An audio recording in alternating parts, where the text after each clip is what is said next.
See you all. Hello, Martijn. So this morning we have a very exciting discussion on the EU's Global Gateway and the importance of EU-Asia partnerships for a circular and competitive global environment.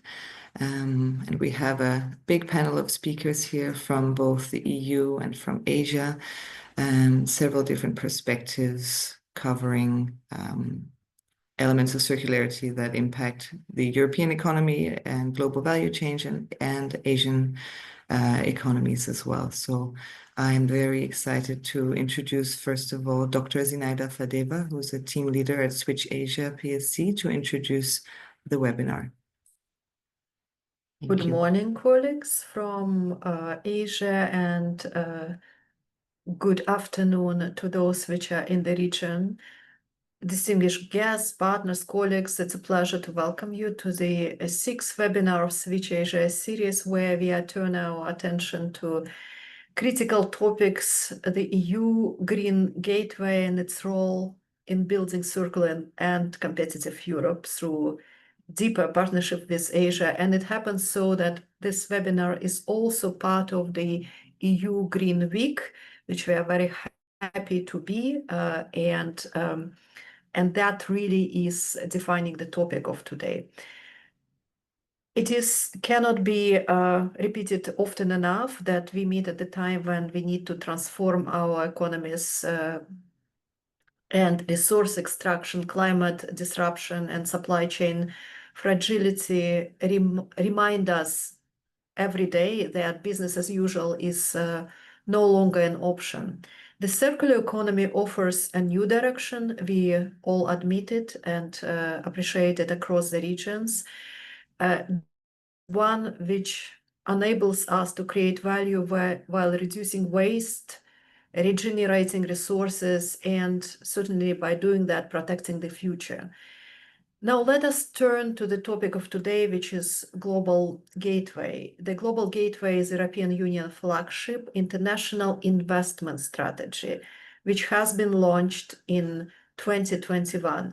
And its vision is to strengthen sustainable and trusted partnerships around the world, especially with countries in Africa and Asia and also beyond. More than just an infrastructure, it is a tool for promoting climate goals, digital innovation, inclusive growth, and shared prosperity, with the goal of mobilizing up to 300 billion by 2027, 300 billion euro. It does reflect the EU intention to be a trusted partner for development, one rooted in transparency and fairness, and certainly in resilience. Importantly, the Global Gateway is deeply aligned with the EU Green Deal and the circular economy agenda. It supports the transformation of value chains, making them not only economically viable, but also resource efficient, low emission, and waste-free. And through investment, standards, and cooperation, it helps embed circularity across production and trade, from eco-design to recycling, and from clean energy to digital traceability. At Switch Asia, we are already advancing many of those goals, or helping to advance these goals. Our policy support work addresses key enabling tools, for example, APR, green public procurement, integration of SCP into nationally determined contributions, and other national climate policies and regional processes. These are not just technical processes. These are building blocks of systemic change, we believe. And this brings us to a critical point that we are to make circular economy a reality. And if we are to make it, we must look at the global value chains, which are in focus today, because this is where Asia and Europe intersect most profoundly.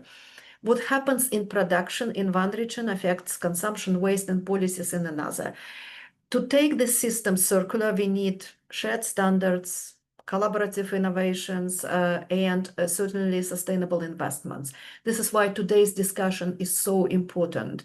how do we ensure that the global gateway becomes not only a channel for economic growth, but a really platform for transformation where circular economy becomes the common language of progress. This is really the focal point of discussion today. We are fortunate to have distinguished panel with us today from government, business, and research, and they are ready to share insights and examples. Thank you all for joining us, and let's begin our conversation. Thank you, Zinaida, for this very powerful reminder that business as usual is not an option and that we need to work together across these very interconnected value chains to solve the very important issues of how we govern our resources and how we deal with the waste at the end of it. So maybe today, if we can bring the agenda up on the slides.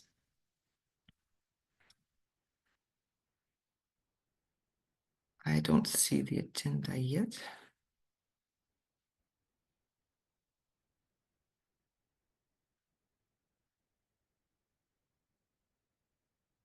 There we go.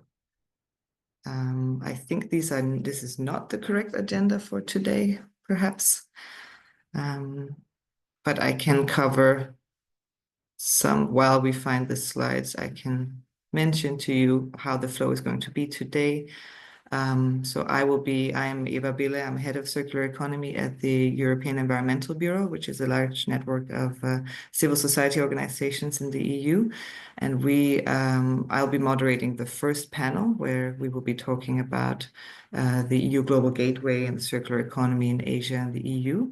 And then Elodie Maria Sube, who is a key expert at Switch Asia, will be moderating a second panel, which will dive much deeper into the EU-Asia partnerships and shaping more circular and competitive value chains across.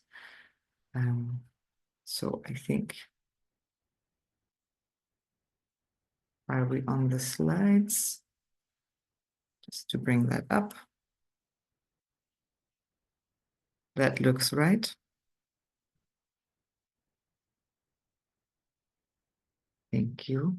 So yes, we'll have panel 1 on global value chains and circularity in Asia and Europe starting now, and then in about half an hour, the panel 2, and then the Q&A will follow after. So please, if you have any questions, feel free to write them in the chat. And after the 2 panels, we will look at your questions and ask them to relevant participants. And then, of course, Zinaida will conclude towards the end of this webinar. Thank you. Next slide, please. So in the first panel discussion today, we have a wide variety of perspectives from the EU level with Martijn Quinn, who is Deputy Head of Unit at DG Environment, working on international relations. We have the individual EU member state level with Mr. Robert McGuinness from the Permanent Representation of Ireland, and of course the overarching economic research perspective with Mr. Tanzir Chowdhury, who is Managing Consultant Economist at Eunomia Research and Consulting. So welcome to all of you, and I'm excited to hear all of your perspectives. Now, my first question, as Zinaida mentions, business as usual is not an option.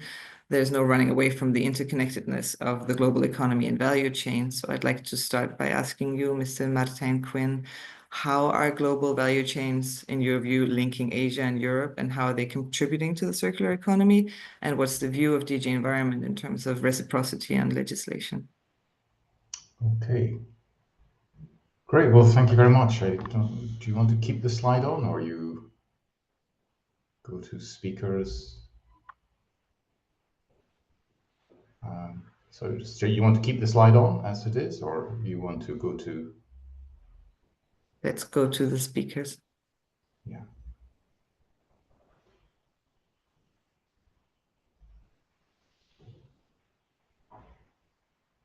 Yeah. Perfect. Thank you. Very good. Well, first of all, thanks very much to Eva, Zinaida, and also to Switch for the invitation. So I'll begin by saying that I think Asia is our most important, one of our really most important partners as we're talking about this. I would have said perhaps Asia and the US, but the US seem to have absented themselves from this discussion, hopefully temporarily. And circular economy is the theme for this year's Green Week, and in some ways this is the most international of all environmental dossiers. What I want to look at briefly, as I mentioned briefly, is both the challenges and opportunities that this presents. So just to set the scene, why circular economy demands global action. Well, to begin with, let's say that the EU itself is only 5% of the world's population. And if you look at the map, we're a small peninsula on the Eurasian landmass, so not very significant if you look at it like that. At the same time, the challenge of circular economy is a global one. The impacts we can see with plastics, this is a global problem and needs a global solution. But also from the EU point of view, we have the issue of perhaps we are exporting our waste, exporting our environmental footprint if we don't address circular economy on a global scale. And clearly circular economy is a future for our economies. I think in 10 years or 20 years, future generations will think it is absolutely crazy that we have all these valuable raw materials and we're just throwing them away or burning them, incinerating them at the moment. I mean, this will look back on as a moment of madness. I think the estimates are from the UN that the circular economy is probably going to be worth $4.5 trillion by 2030. And there could be 50 million jobs created in waste management alone. So it's a huge economic sector. And we also see that the ASEAN economies, China, but the other economies are moving very fast ahead there. So it's something we want to cooperate on. Now, just to talk a little bit about the EU's point of view, we have impact on the global circular economy and also maybe some influence. So I said we only have 5% of the global population, but there are 3 global economic centers, 3 global markets, the EU, the US, and China, roughly the same size. And for any good, any product entering the EU single market, it will have to comply with EU single market standards and regulations. This is exactly the same as for any other market. They have their own rules, own standards. It's nothing new. We've had eco-design for decades. And I should underline that the rules that apply to imports are exactly the same that apply to domestic producers. So it's not really a case of protectionism, but it's a case of our standards. And if you want to access our market, you have to play by our rules. What is new is that the Green Deal has seen an acceleration of the level of ambition. So there's not a lot of new rules, a lot of new standards. You have waste legislation, but also eco-design, packaging, green claims, batteries, etc. We also have new tools which are being developed, which are of a lot of interest, such as the digital product passport. And this is getting a lot of attention. So just to say, this week alone, I've had meetings with Thailand, South Africa, New Zealand, and China, all to look at the question of how the single market and our circular economy legislation will affect them and how they can adapt to it. So it's really at the top of the political agenda. So I said in the introduction, challenges and opportunities. Well, the main challenge for us is to have a smooth implementation of our legislation, both domestically and internationally, and to avoid any trade barriers or disruption to trade. So that's the challenge. But there are also clear opportunities. The first one is for the environment. The EU's standards are quite high, and if these are inspiring other partners to have high standards, then that is a good impact for the environment. The second one is greening the kind of global production and supply chains. We, as I say, are a big pole in the global trade. So if we have an influence on that, then global supply chains can be greened. And finally, it can lead to smoother trade. If countries align or take inspiration from EU standards, this will mean less competing standards and can help smooth trade. So just to give an example, think of the digital product passport. I won't say what it is, I think colleagues will know, but this is a huge advantage to consumers in itself, but it also makes trade a lot easier. All information is in one place for consumers, but also for customs authorities. So that's a very good way of streamlining our approach. But then again, think of what would happen if there were 20 different product passports with 20 different sets of requirements for different countries. It makes absolutely no sense for everyone. So there is a logic for alignment and learning from each other and at least being mutually compatible in what we're doing. So to conclude, and this is I gave a presentation earlier in this Green Week, I would say there are three key ideas, at least we're looking at in from the Commission's point of view, three key words. The first one is to inform. We want all our partners to have good information about what is happening, to be clear of what the next steps are and what they have to do to comply. The second one is adapt. We want to support our partners to adapt to the new requirements. And this is clearly where Switch has a key role, with the Global Gateway will have a key role in the future. And lastly, as I kind of hinted before, inspire.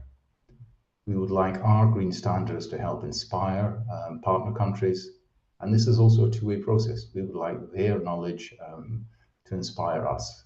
As I said, many ASEAN countries are in some ways ahead of where we are, and I think it's very good to learn from them and take inspiration from their approaches. So that, I hope, sets the scene, and I pass over back to Eva and colleagues and look forward to the rest of the discussion. Thank you, Martin, also for ending on a note of inspiration. And I think the point on the global problem requiring global solution is absolutely right. So I look forward to hearing also from some of the Asian partners today what their views are on bringing this inspiration to real action on circularity. Mr. McGuinness, you represent Ireland vis-a-vis the European institutions and other member states in your role as Environment Attaché. Now we heard the EU is 5% of global population. Ireland is arguably smaller, but how does Ireland view also as a big market and an important player in the EU? How do you view these global supply chain interlinkages? Thank you, Eva. We're certainly smaller.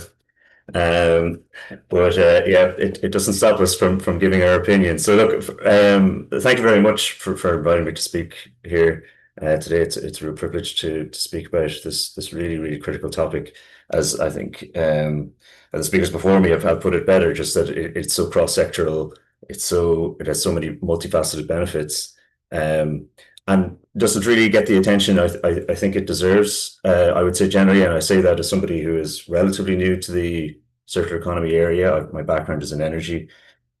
A lot of attention, obviously, on renewables, on nuclear now, and grid, and the impact that the circular economy can make for our climate objectives alone. And I know we're talking about broader than that today. Is just absolutely enormous. But sorry, to get to your question. I mean, Ireland, yes, is certainly a small cog in, as Martin says, a relatively small continent in the global system. But for one thing, we are, as I would say, an activist member state in this area.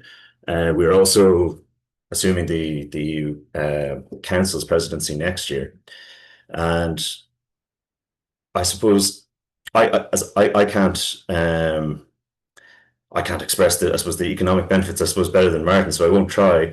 But Ireland is coming from a very low base on the circularity side. We have approximately 2-3% of a circularity rate, but we are targeting to dramatically increase that. And as I mentioned, that the climate impact is absolutely enormous. Going from 2 to 8%, by our estimates, will obtain 30% reduction in emissions, which really dwarfs what other sectors are doing, as I say. So that's why we've always supported the EU Circular Economy Action Plan from several years ago, but really now looking forward towards the not just the Circular Economy Act, but the other circular economy aspects of the Clean Industrial Deal. We see that really as being central to achieving an economically green and competitive Europe, but one that is working with our partners, one that is unlocking value for global trade, really. So actually, this support that we have for these objectives actually led to Ireland being, as far as I'm aware, one of the first countries in Europe to have our own national Circular Economy Act, and it does align with quite a few of the things that were laid out in the Clean Industrial Deal. So we have good experience to build on that there. And I suppose three areas I would draw particular attention to. One Martin has touched on is this harmonization of circularity policies across Europe. The digital circularity passport is a great example, but we don't have that in the likes for extended producer responsibility schemes or end of waste criteria, and it really doesn't make sense at the moment. It makes it difficult for certainly small scale retailers, but retailers in general having to register in 27 member states with varying rules, all towards the same objective. So why not harmonize it? Certainly support that. That'd be the first thing. The second, I would say is, and this is something that is certainly clear to us when you assess this through any kind of circularity gap report or any kind of analysis like that, is that we do need to move beyond waste management towards waste prevention to really, particularly when, as I say, Ireland is coming from a small base on this, we need a low circularity rate, I should say. We need to catch up quickly. And the way we see to do that is to not just shift the numerator in terms of what you're recycling, but also shift the denominator down in terms of what actually needs to be recycled.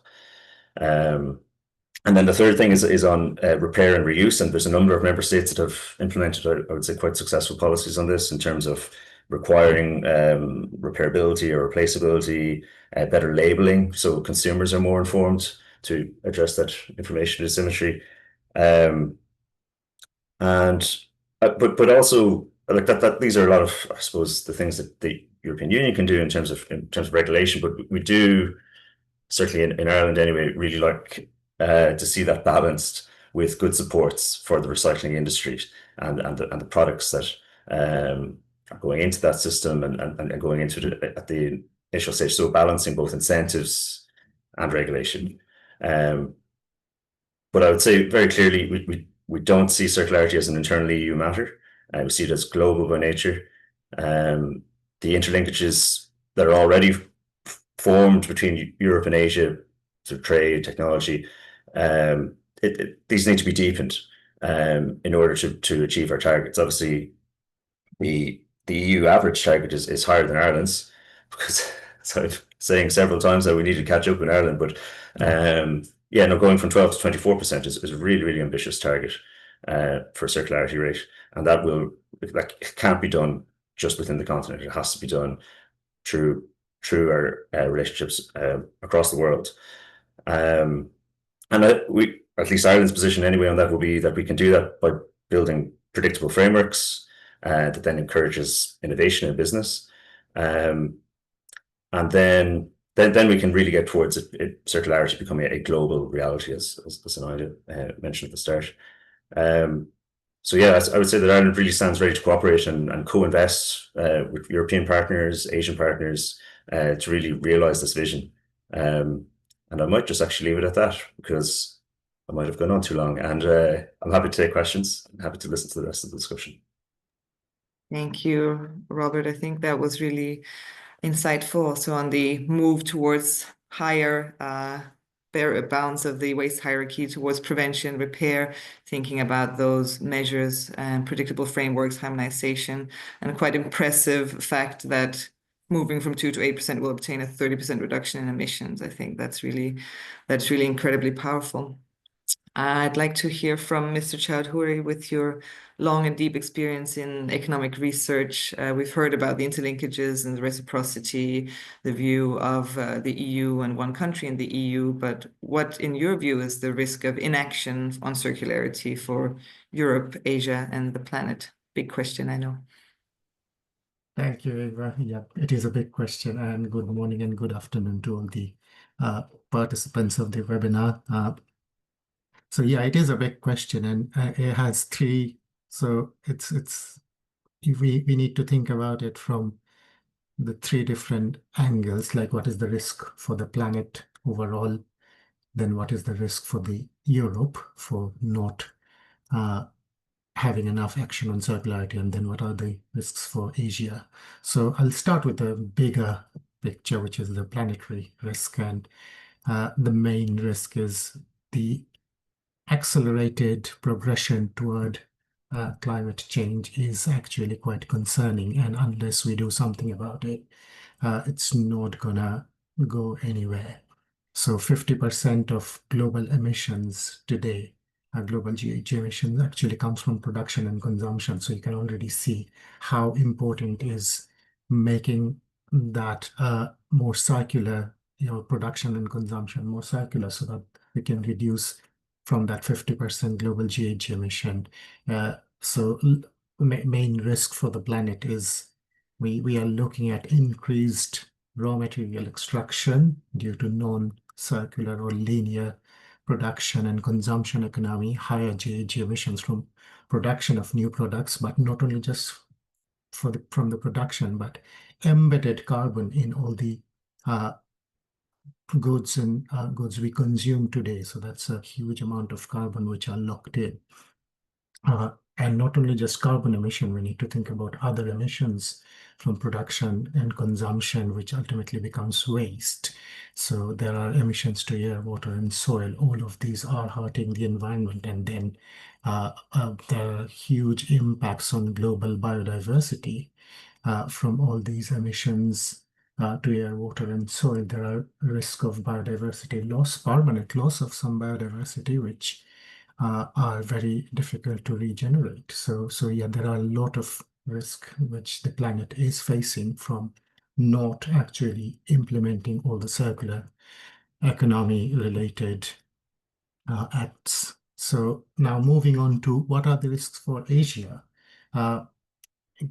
We have spoken about interlinkages, and we know how these two, EU and Asia, interlink through their upstream relationship, where Asia exports products to EU and imports waste from EU. And so all of these then needs to be governed by certain rules, and EU is very good about bringing in all of these rules about circularity. But if Asia does not actually have the same standards, they'll not be able to produce products to be sold in the European market. So this is where the risks are stemming from. So risk of losing competitiveness. So if Asia does not catch up with the EU rules, they will not be able to send products to Europe. And Europe is although, yeah, as Martin said, only 5% population, but it is a big market.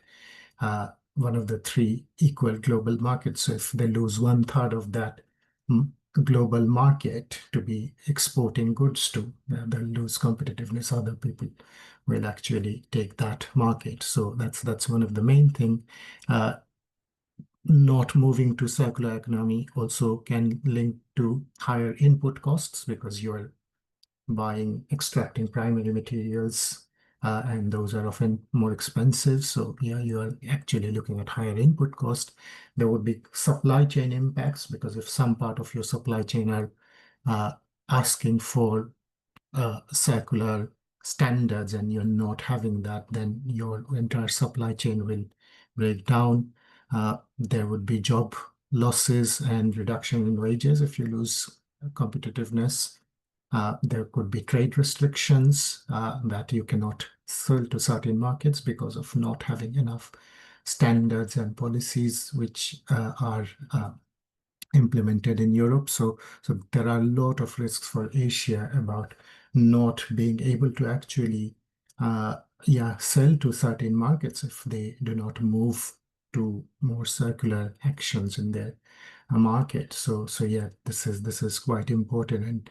And Asia has been a very successful region in terms of producing for the entire rest of the world. And unless they actually now continue to be more circular in their product design and production, they'll lose that advantage which they have built for the last 20, 30 years or so. So yeah, those are the risks for Asia for not having enough action on circular economy. And then for EU, lastly, there are, of course, it's for EU as well. EU is having all this legislation at a European level, but we often see, as Robert was saying, that not all member states, there are not equal level of implementation in all member states. If you still have 27 different rules and not enough standardization, then there will be problems. So one example Robert touched upon is EPR, where EPR, there are not enough standardized EPR. So the revised waste framework directive is trying to standardize EPR, but it's still not implemented. And if different products produced in different countries in Europe have to abide by different rules of EPR, then it's very difficult for the producers to actually produce for 27 different markets, let alone the rest of the world. So yeah, there are risks for not having action which then basically standardize circular economy practices within Europe.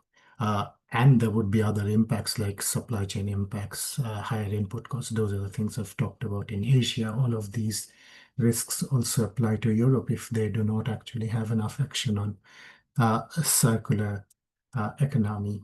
So yeah, as you can see, there are a lot of risks for from the planet's perspective, from Asia's perspective, from EU perspective, but let's not everything is very grim. There are a lot of opportunities as well, and both panelists, Robert and Martin, already talked about what opportunities we have. So basically, we need to kind of move toward more circular action, and so that we don't have to, we can avoid these risks for the planet, Asia and EU, and so that we have a global, widespread implementation of circularity. Thank you. Thank you so much. I think this was an excellent way to round up this emphasis on how important it is that we move to circularity and that we take a global approach, and really the perspective of the importance of circular economy, standardization for producers, and your perspective also in this. We hear a lot of talk about competitiveness at the EU level, but also from an Asian perspective, the risk of losing competitiveness to a big market by not complying with standards and not falling out of the market because of the lack of reciprocity. So I think that's a really interesting perspective on competitiveness. Before I hand over to Elodie to moderate the next panel, Martin or Robert, would you like to comment on anything you've heard from the other speakers in this panel? Yeah, maybe just one point on competitiveness. I gave a similar presentation a month ago to a group of industries in the Philippines. And one of the industrialists was very keen about the possibilities that the EU legislation offered. And I quote what she said. She says, well, if you, she meant her own company, if you meet EU standards and your competitor doesn't, then they're no longer your competitor. So there's a challenge, but also a huge opportunity for to get a competitive advantage if companies are early adopters. So maybe just to leave that thought with you. Excellent. Yes, making it a race to the top of competitiveness rather than a race to the bottom. Thank you for that remark. With that, I'll hand over to Elodie for the moderation of the second panel. Thank you. Thank you so much, Eva, and panelists, for this first discussion on global value chains and what the circular economy means for Europe and Asia, and at a global perspective. Thank you. And maybe we can bring up the slide of our second panel.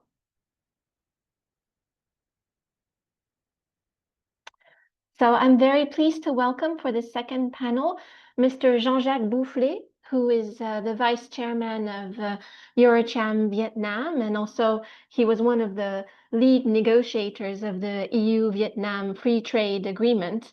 And as a former Commission senior official, he will have a lot to share about EU-Asia partnerships and what they mean for EU businesses. He is joined in his office in Vietnam by Mr. Bruno Sivanandan. So you'll see them both in your view, in your screen. Bruno is the co-chair of the Digital Sector Committee of EuroCham Vietnam.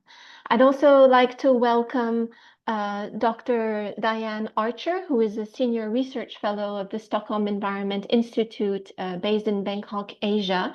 Diane is an expert of urban climate resilience and other initiatives seeking to achieve more equitable and sustainable cities. So welcome, Diane.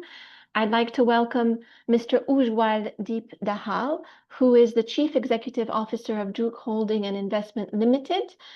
He has a background in engineering and business management, and he was a Fulbright Humphrey Fellow.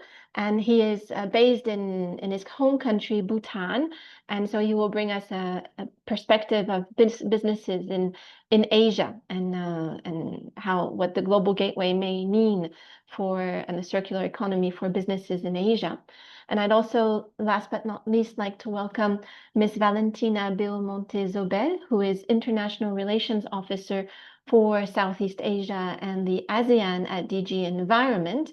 And she leads in particular engagement with those parts of Asia on Green Deal policies, including circular economy, forestry, biodiversity, plastics, and the fight against wildlife trafficking. So welcome all. And to open this panel, I would like first to ask a question to Mr. Dahal, based in Bhutan. And I would like to ask you, Mr. Dahal, what is the context of the EU-Asia partnerships, the Global Gateway, and circularity for Asian businesses? And what is, in your view, the Global Gateway doing for you? Thank you. Thank you, Maria. And thank you, first of all, for inviting me to this panel. And it's a pleasure to be here with other fellow speakers. A great conversation in the first session. So Bhutan, just to probably very quickly provide a very brief on, Bhutan. Bhutan is known for being carbon negative. We are almost about 8 million tons carbon negative, one of the few carbon negative countries in the world. Also, if you look at our philosophy of gross national happiness, which is rooted not just to look at development from economic prosperity, but holistically through the lens of good governance, through the lens of culture and tradition, through the lens of environmental conservation. I think a lot of the philosophy of gross national happiness governance has enabled us to be carbon negative and we pledge to remain carbon neutral for all times to come. And our constitution mandates 60% forest cover at any point in time. Today, Bhutan is about 70% forest cover. So we talk a lot about regenerative economy, sustainable economy. So it's important for us when we talk about investments, economic development, we look at global instruments which can support our national vision of being carbon neutral, carbon negative, and our philosophy of gross national happiness to really build the economic development in a way which is regenerative and sustainable. So those are important values for us. So I think Global Gateway with the values of and through Switch Asia with in partnership, I think we look to see where we could collaborate to ensure that the economic development in Bhutan, which is important for us, we could develop it in a way that is sustainable, that is circular, and innovative as we move ahead. So that's where I see our partnership, which is already there. We could deepen these partnership to ensure that the philosophy of Switch Asia and Global Gateways really fall as one of the core values of our economic development philosophy. Very quickly, some of the priorities we are looking at. Bhutan has, through the vision of His Majesty the King, we have announced the Special Administrative Region, which is the Gelefo Mindfulness City, anchored in the values of gross national happiness and environmental conservation, to build a thriving regenerative economy, but also build a city that is mindful and a way to value add to life is the vision of the Gelefu Mindfulness City. We also have a 21st century economic roadmap launched by the government. And to talk about Druk Holding and Investments, where I work, we have a 10x strategy of Druk Holding and Investments, where we look to develop our economy. Through the lens of Gelefu Mindfulness City, through the lens of the 21st century economic roadmap, and through the lens of DHI's own 10x journey, there are certain priorities for us where we see a lot of synergy going forward. Already Switch Asia, through the window and through the window of global gateways, there has been support to Bhutan in green renewable energy. Bhutan has 36 gigawatt of renewable energy, hydro renewable energy potential. Today, we are just 3.5 gigawatt installed capacity. So there's a huge potential to expand this renewable energy. We have a plan of building 20 gigawatt of hydropower in next 15 years. We can think of a lot of other verticals of industry that can become circular, with hydropower being the impetus for economic growth. The other one I want to quickly talk about is definitely the national digital identity, because digital innovation is one of the agendas of Global Gateway and Switch Asia. We are the first, sovereign country in the world to actually have a decentralized identity on the philosophy of self-sovereign identity, which eIDAS 2.0 in Europe does have the regulatory aspect of decentralized digital identity being done. We have a working digital identity, and we see a lot of circular economy that can happen with this basic infrastructure of digital identity that we have. The other area is we also are in a fabrication movement in Bhutan, where we were the third country in the world to establish the Super Fab Lab in collaboration with MIT. Now there are a lot of Super Fab Labs, but there are 3,000 plus Fab Labs around the world. And I mentioned Fab Lab because it's kind of a very base platform for innovation to happen, but also for a circular economy, because the concept of Fab Lab is to repurpose, regenerate, reuse, redesign, rethink everything that we everything in our daily use, whether it is a cup that we use or an electronics that we use or a systems that we evolve and develop for automating a spaceship or for automating a backyard in the house, or for that matter, everything. So I think the Fab Lab movement, the national digital identity on decentralized platform, the 36 gigawatt of hydropower potential, and a portfolio approach to looking green energy investment in Bhutan are some of the areas we feel we can collaborate within our region and with the Global Gateway and Switch Asia to see how we can make this regenerative, circular, to meet the aspiration of economic development, but being mindful of climate change and being mindful of a progressive development.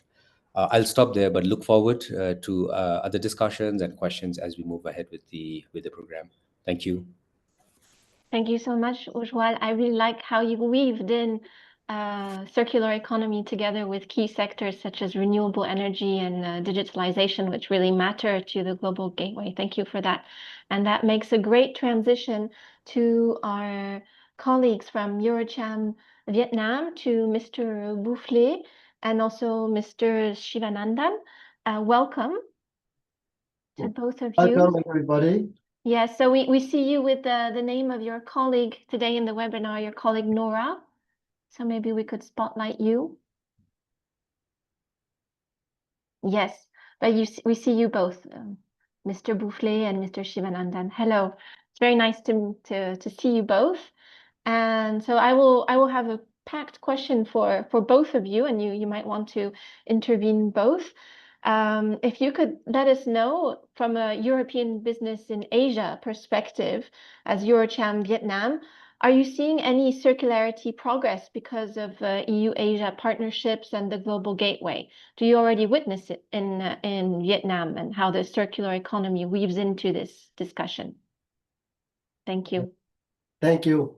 Yes, Vietnam is fully committed in circular economy. They just adopt in January this year a circular economy, which is due to run until 2035.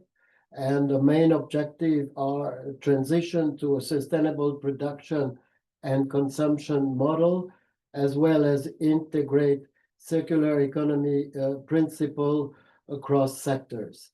So the target are increase renewable energy share to 47% of total primary energy, ensure 95% of urban solid waste and 80% of rural waste is collected and treated.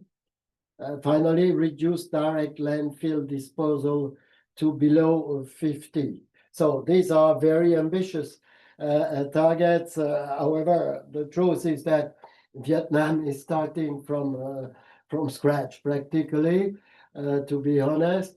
But for Vietnam, it is a main challenge. As you know, Vietnam has successfully negotiated the free trade agreement with the EU. And it was in those days a novelty in the free trade agreement of the European Union with developing country. We had a full chapter 13 on green and sustainability. In the meantime, Vietnam, thanks to this free trade agreement, has become the first supplier of the EU in the ASEAN region. And we are the third export market for Vietnam. So it's vital for Vietnam to preserve this link with the EU. And very intelligently, they have understood and that they have to develop and to upgrade their economy, their value chains up to the standards of sustainability on par with the EU, and circular economy plays a key role. I would just mention the example that, for example, Vietnam is one of the few countries in ASEAN who has adopted an extended producer responsibility legislation, which is now in force. And so we are now heading to it. Of course, as I told you, they are starting from very low. It's a developing country. We have to admit that.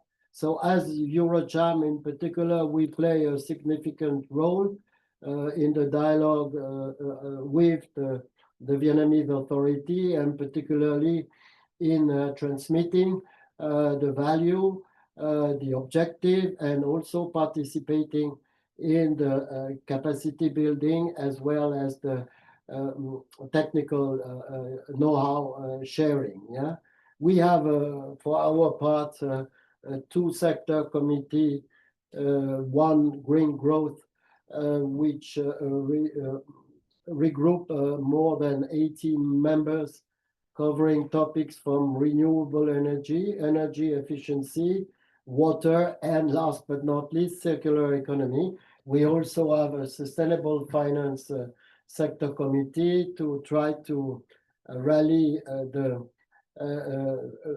financing, particularly from multinational company of European origin, to invest and to participate in this avenue. So our ambition is to keep Vietnam in leadership for sustainability in general. Should I remain to you that concerning, for example, CBAM or EUDR, Vietnam is fully collaborating, unlike other ASEAN countries who have decided to open a WTO dispute settlement. So our task as EuroCham, representing 1,400 members, is to continue to foster and to educate, I would say, and also to drive Vietnam on this path of sustainability, particularly circular economy, so that Vietnam will really become the leadership on this topic.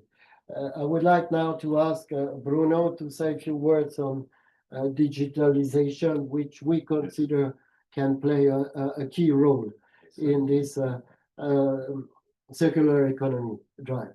Thank you, Jean-Jacques. Thank you, everybody, for organizing this this meeting. I think it's extremely important that we have all those different perspectives around the table. I like maybe to echo what has been said in the first panel, actually. Vietnam is a pivotal country between the US, China, and Europe. It is a country that is discussing with all of those countries. And you probably know that Donald Trump is currently negotiating tariffs with Vietnam. And China is also trying to, let's say, increase the trade with Vietnam, and so are we. And so what is the role digital can play, or digital technologies can play in all of this? I believe, and I'm speaking as the Digital Sector Committee of EuroCham, we can enable companies operating in Vietnam, either European companies operating in Vietnam or Vietnamese companies that want to sell to Europe. We can enable those companies to comply with the European Green Deal at a reasonable cost. And it is extremely important that we aim at enabling this with digital technologies, because if we do not, the barrier that we set for the European market, and rightly so, as was mentioned before, and of course, EuroCham, the Digital Sector Committee, and myself are fully supportive of this Green Deal. But we need to not set those barriers too high, because otherwise the countries are going to trade with US, China, and not Europe. It's going to be detrimental to us. The good news is that there are more and more digital initiatives that enable, for example, that enable companies to comply. The digital product passport was mentioned before. I think we should definitely do more researches on this.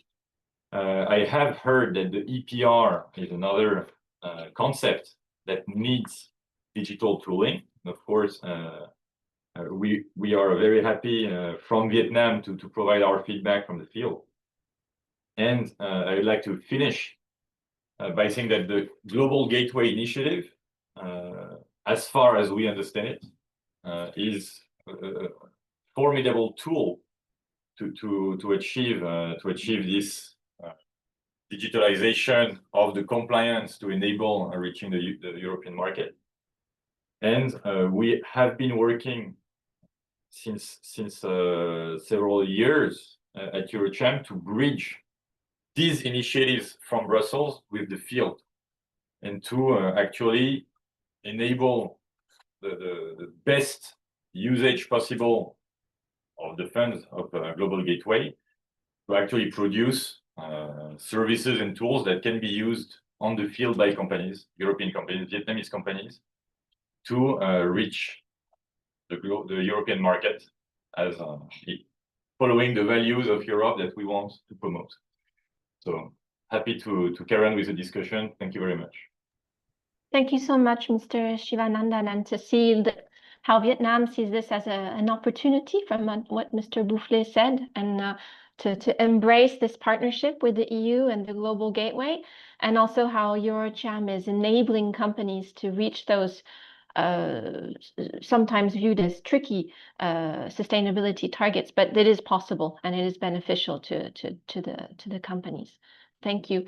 I'd now like to ask Dr. Diane Archer a question about Asia-EU partnerships. And in your view, Dr. Archer, so perhaps we can spotlight Diane. Yes, thank you. In your view, it's a pleasure to welcome you today, Diane. So in your view, Dr. Archer, what is the role that Asia-EU partnerships play in making the world more circular and competitive? And how does your research from SEI support your view? Thanks, Elodie, and thank you for having me on this panel. Just to start, so I'm a researcher working at Stockholm Environment Institute Asia. So we are based in Bangkok, and we're the regional office for SEI. And we're essentially a research to policy organization. So we try and supply government agencies, other actors, other institutions with evidence-based research to back up policy decisions and investments and so on. And in relation to this particular topic for today's seminar, we actually have a forthcoming project to be funded by the EU via the Danish Embassy in Indonesia that is focusing specifically on transition to a regional circular economy in ASEAN as part of the ASEAN EU Green Team Europe initiative. So just to briefly summarize what this project will do over 4 years, we will essentially be helping ASEAN member states to accelerate the transition to a circular economy through streamlined and strengthened governance capacities, policy making, and implementation processes across member states. As we're all aware, there is already an ASEAN framework for circular economy from 2021.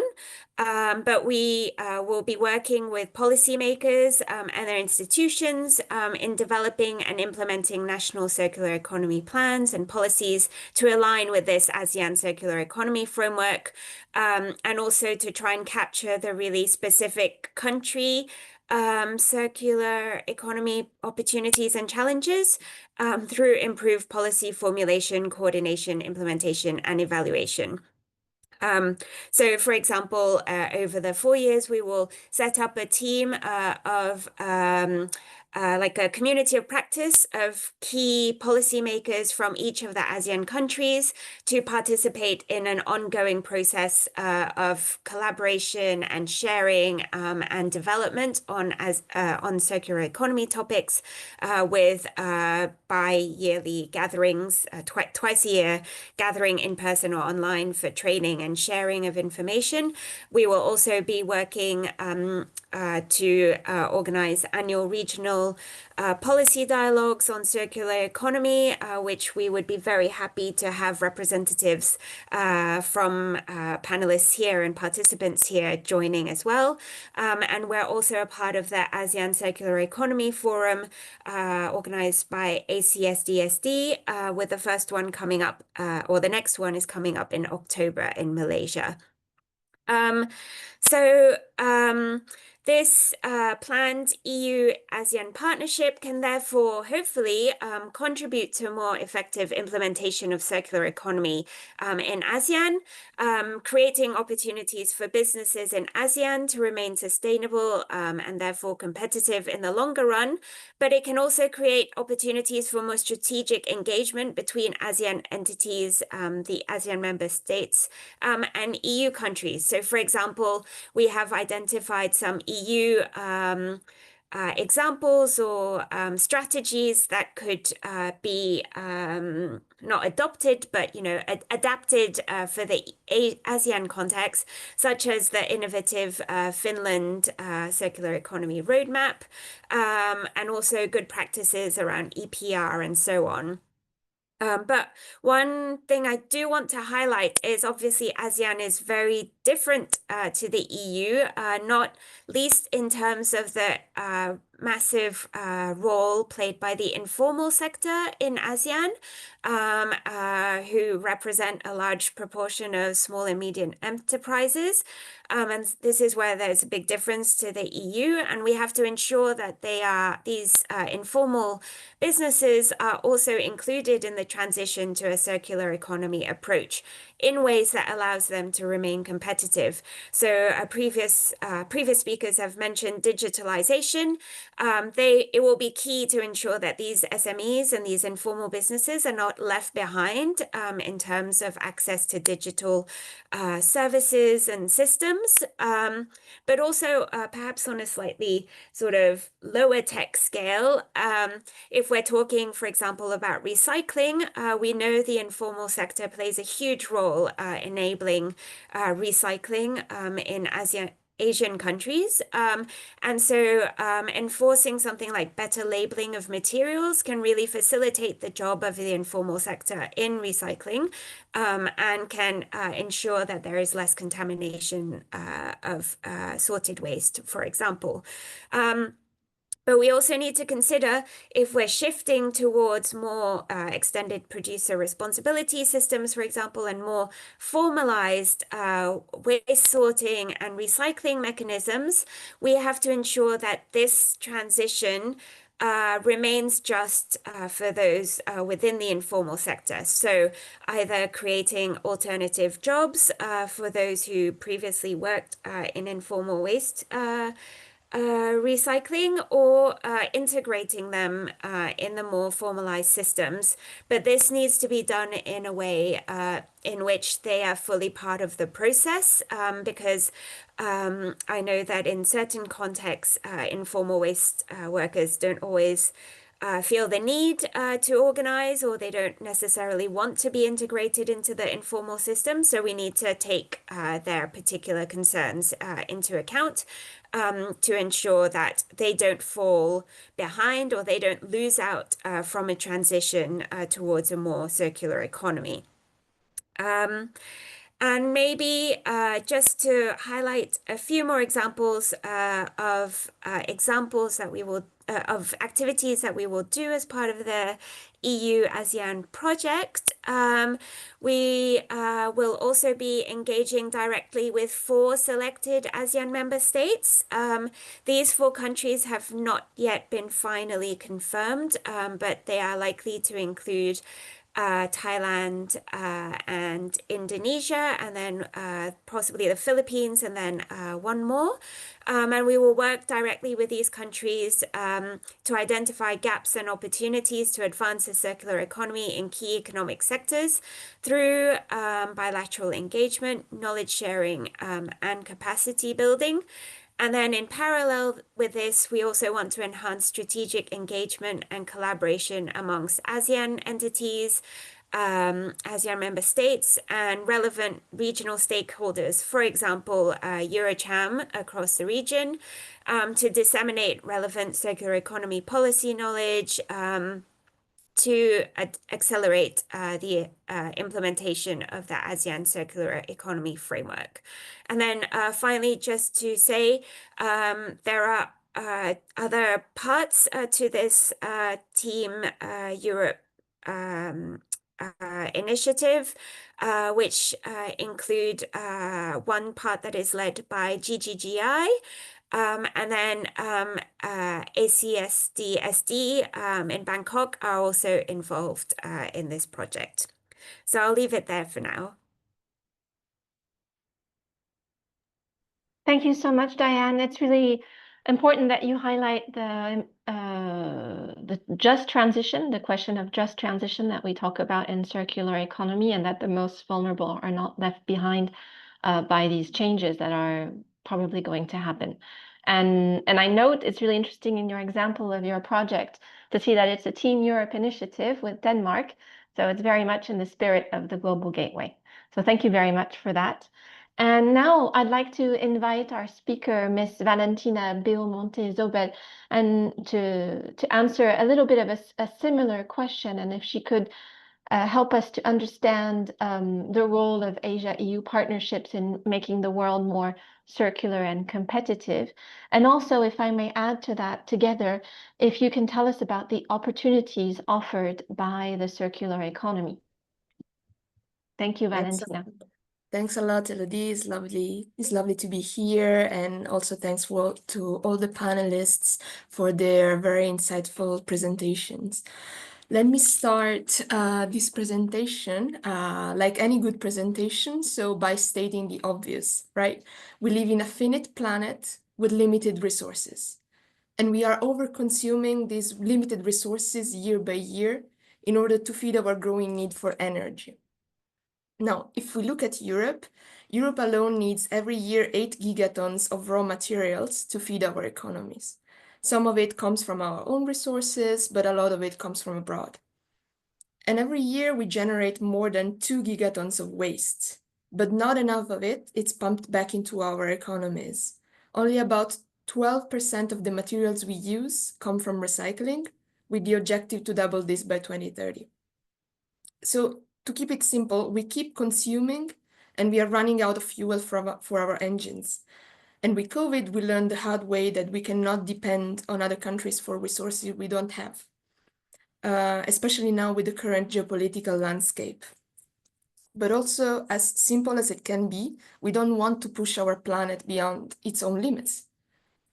And now, looking at the other side of the world, the Asian region is home to some of the world's most dynamic economies. Many Asian countries are world-leading innovators in manufacturing and digital technologies. And to stay competitive and keep developing, what do they need? Once again, they need more resources and more energies.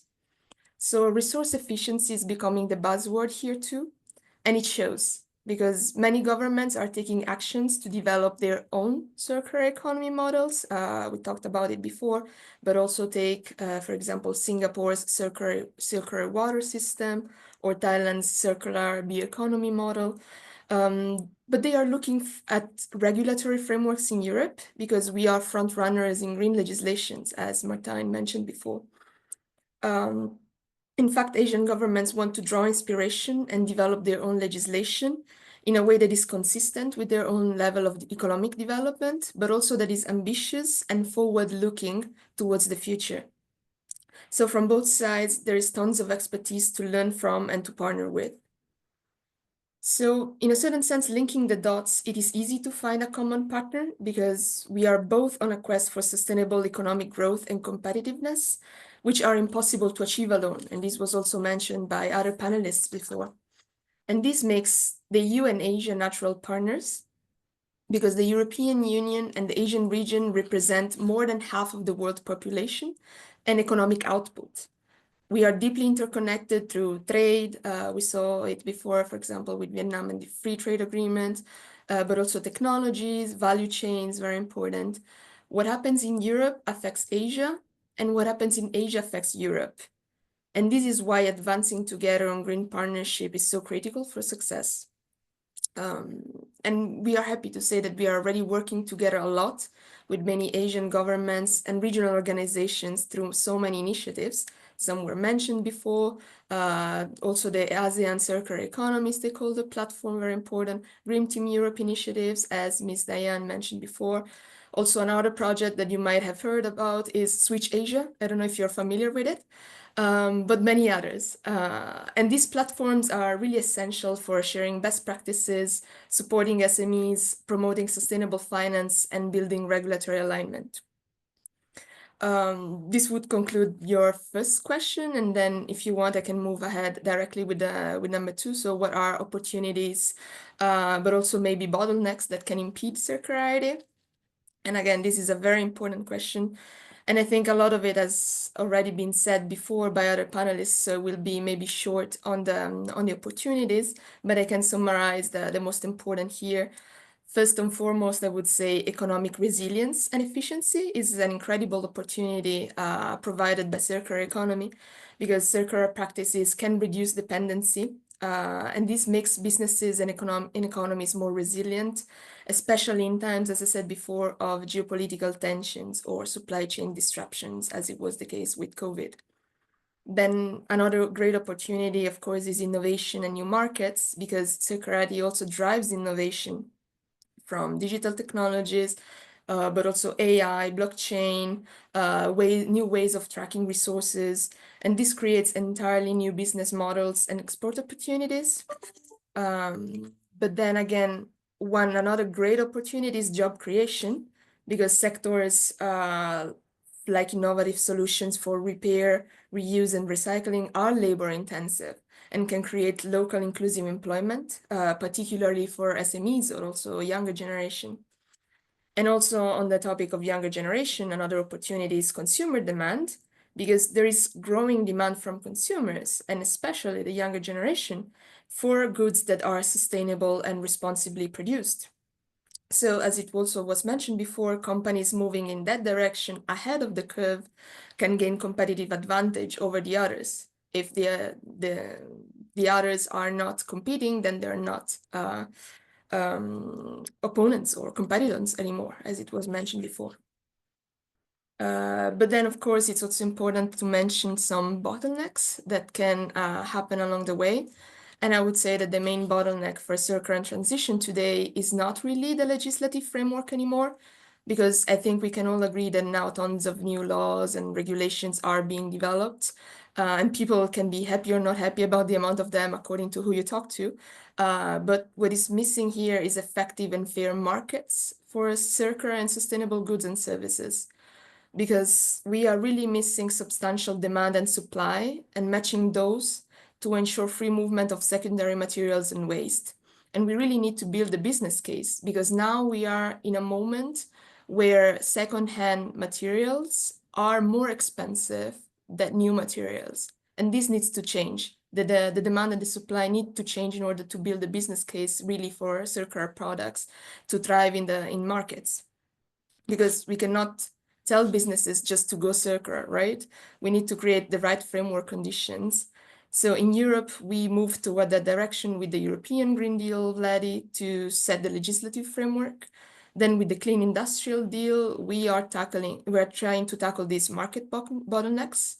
And with the Circular Economy Act, which we will adopt by the end of 2026, we aim at creating a single market for circular products and services.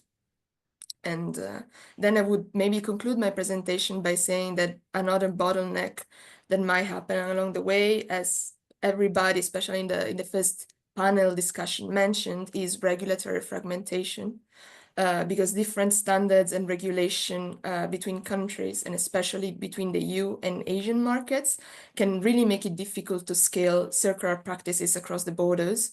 And that's why creating ambitious, sustainable standards to make environmental standards the norm is of paramount importance to move forward.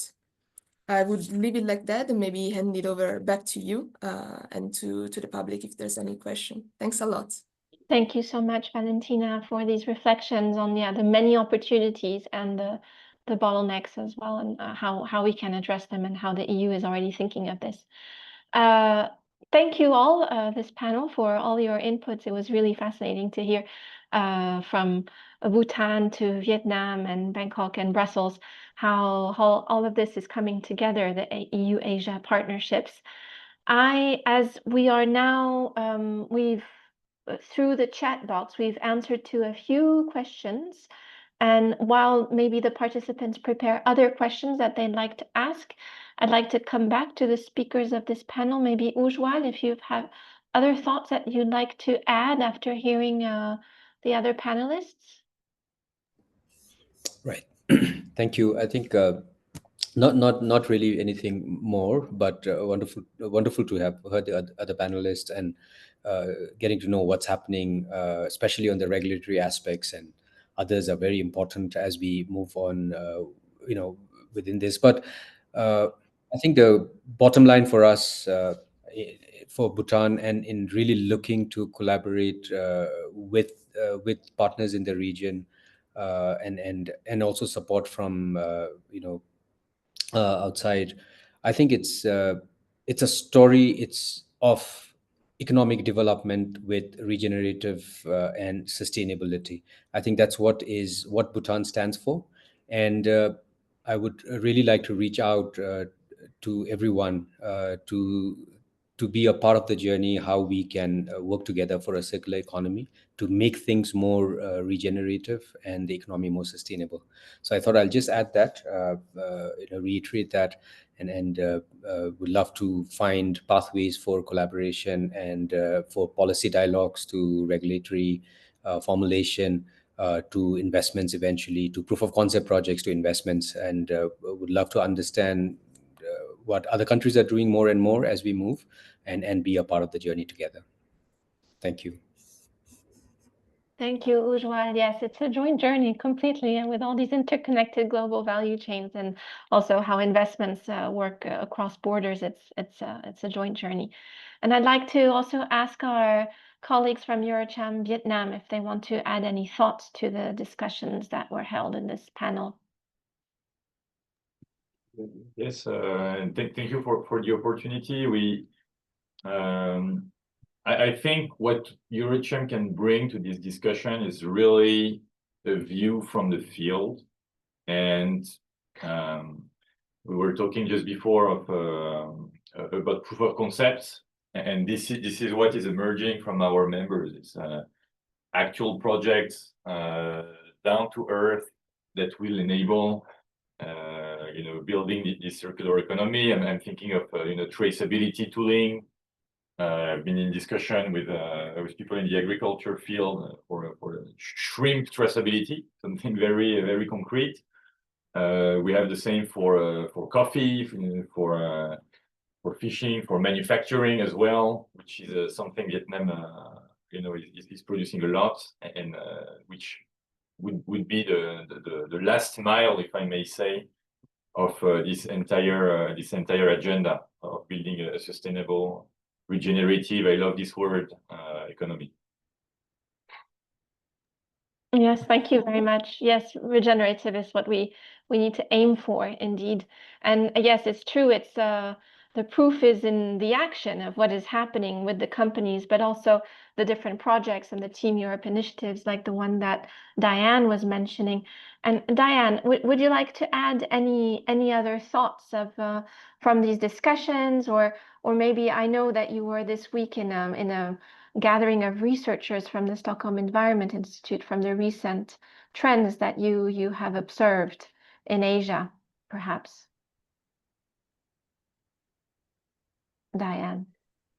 Yeah, so we have done quite a lot of work on plastic waste recycling in particular, but I think one of the challenges we will face in general is that I think a lot of people equate circular economy with waste recycling as like the key way to achieve a circular economy, but actually it needs to go much beyond that, and it's not just plastic bottles or plastic packaging, but it extends into so many different sectors that we need to consider as well. So agriculture, tourism, some of the sectors that could be very relevant for our project. And what we will try and do is tailor our interventions to the specific countries that we engage in. And then we will also be developing toolkits with case studies, drawing on relevant examples from different countries to demonstrate, what different multi-stakeholder actions do we need to implement to achieve circular economy. So I think what we will start by doing when we implement the project, which hopefully will get signed off very soon, is we will start with a stock take of what is the situation in each of the countries and what are the priority sectors for each of the countries where we intervene, to identify really, what is the relevant sector for us to be focusing our attentions to achieve the biggest impact in terms of circularity advances. And the GGGI component will have a specific focus on waste already.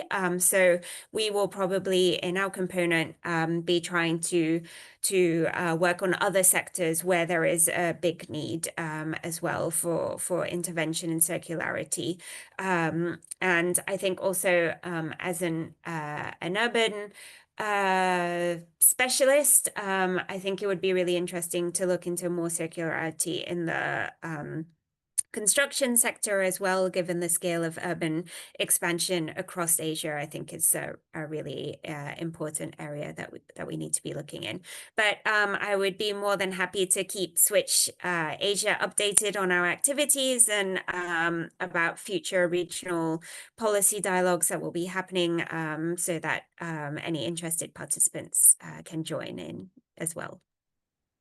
Thank you very much, Diane. And yes, we'll be in touch for all of this. And you spoke to our Switch Asia heart by saying that circular economy is more than waste management. Yes, it's a lot about design and upstream thinking. And we totally agree with this. And many of our webinars have covered this topic on EU policies. And I saw that there is an interesting but relatively specific question on how to guarantee efficient traceability of mandatory recycled content in products exported to EU. So I'd like to invite our panelists who feel comfortable answering this question to answer directly to this attendee, while perhaps Valentina gives her final thoughts from this webinar. And Valentina, if you want to answer, you'll still have time while we close the webinar when Zenaida comes for the last words.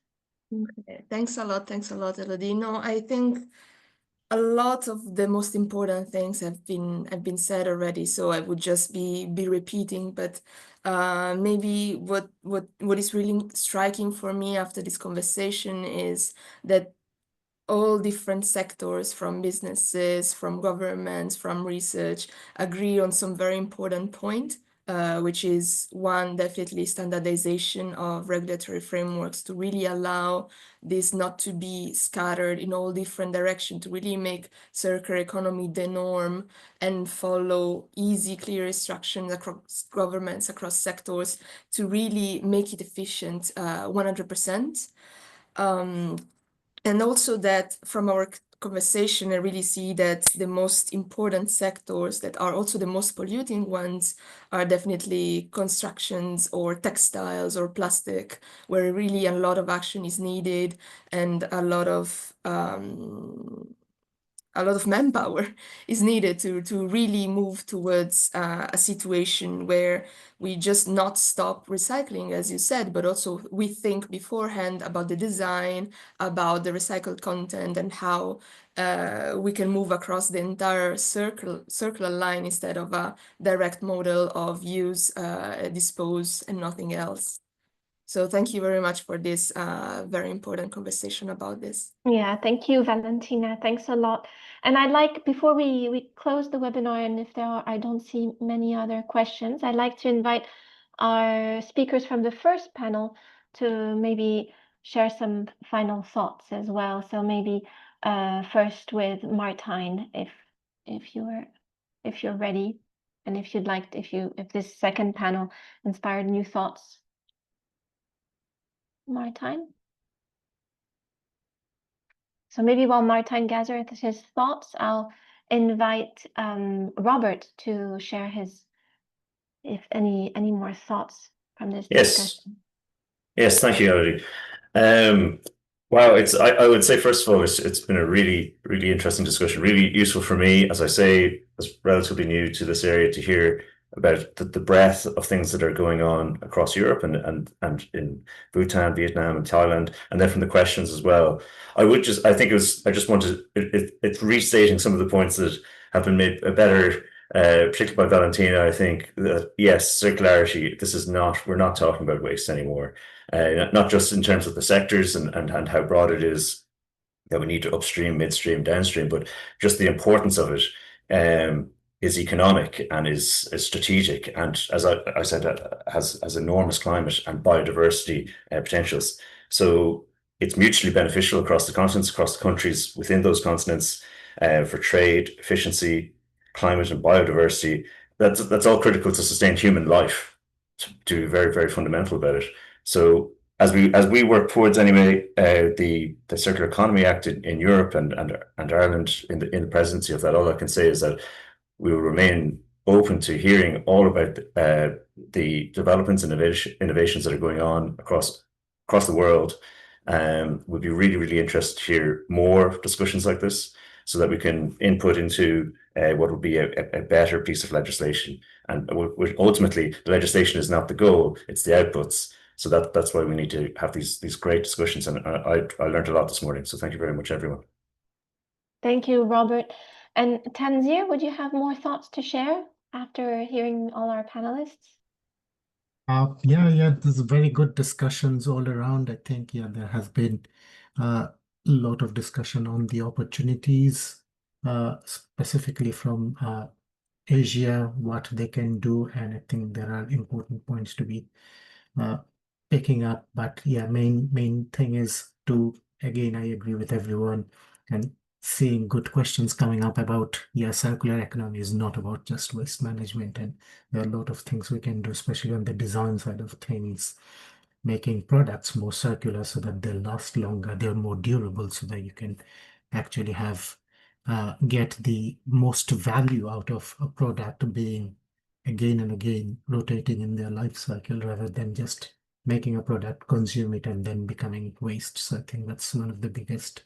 We need to think about how to make things circular from a design perspective, rather than not just think about waste management. And the other thing is, I think, not only about making things circular, but also thinking about waste, minimizing consumption to start with. So we do not need to consume so many things.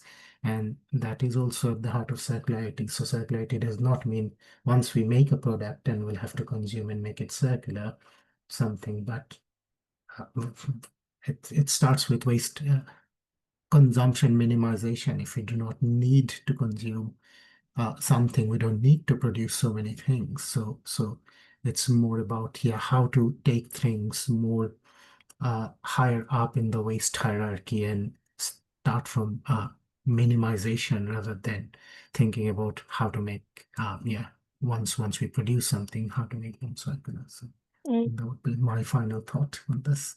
Thank you, Tanzir. And I think Martijn left, so I will ask Eva for maybe a last thought, especially with what Robert said about the upcoming EU Circular Economy Act. If you have any thoughts to add about that, Eva, yourself as a panelist and the head of circular economy of EEB.